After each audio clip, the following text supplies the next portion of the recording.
Hi, my name's David Bell. I'm with the Broaster company out of Beloit, Wisconsin, and today we're going to discuss the Broaster Trademark program, as well as go through how to make our signature product, which is genuine Broaster chicken, which this year happens to be 60 years old.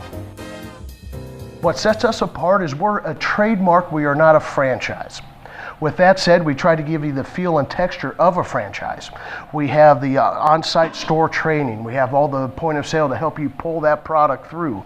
The digital menu boards, everything you need in your environment to help you be successful with the chicken program. We just don't feel we need to charge you for that service.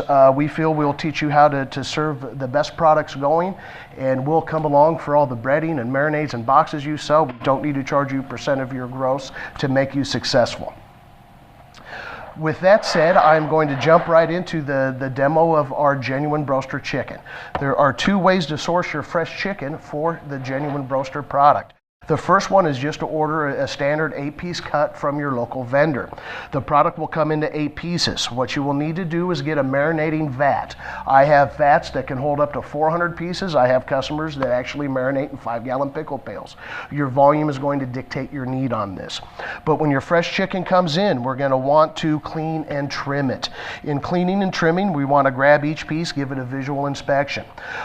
Sometimes there's some, in the breast that I'm holding now, sometimes there is a little extra neck on top we'll want to clean off, make sure there's no parts sticking to the inside. On the legs, again, a visual inspection. We just want to pull up the socks, if you would, make sure the skin's nicely covered. In the wings, we just, again, visual inspection. We want to make sure there's no pin feathers, anything sticking out. The thighs, there's usually a little work to. You're going to have an extra flap of skin and fat we want to trim off towards the bottom. We do want to pop our thumb in here, dig the kidney out, and we do want to snap the thigh bone. Once we do that, our chicken can go right into our marinating vessel, and we just simply mix 6 ounces of chickite, which is the Broaster marinade, to 1 gallon of cold tap water, and we simply cover the chicken until it is completely submerged in the marination. We want to shoot for 10 to 14 hours or an overnight marination. We do not want to go longer than 24. Once we hit our overnight marinating time, we can simply just drain that product off.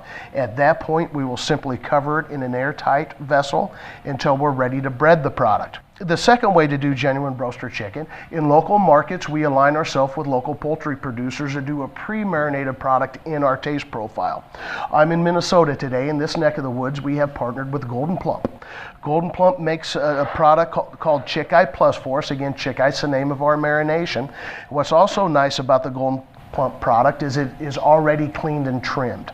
So all the messy work and all the trimmings that you would be throwing away is already done for you, which makes it very nice. And then from there, we go right on to the breading process. When we're talking about breading, breading is a really harsh term for what we are doing. It is more of a very light dusting. I took the liberty of breading this ahead of time, which we do ask you to do in our program. When it comes to breading, we have everything from power tumbler breaders to breading stations, right down to the Rubbermaid tubs that you can just drop in, pick up, turn the other side, drop down, pick them up and slap them together, and that is nicely dusted or breaded. We ask you to bread roughly 20 to 40 minutes ahead of time, and there's several reasons for that. The first reason is a messy process.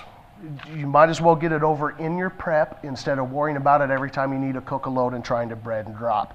The second reason is the breading, as you see on this piece, literally tacks up, almost become translucent. It's just that little of a dusting of breading on there. A matter of fact, in the breast, which is the biggest piece, there are only 5 carbs. There's such little breading on our product.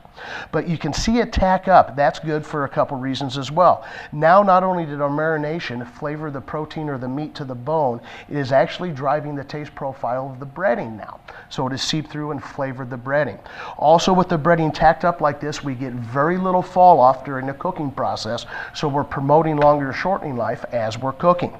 Okay, once our prep is done, let me introduce you to the Broaster.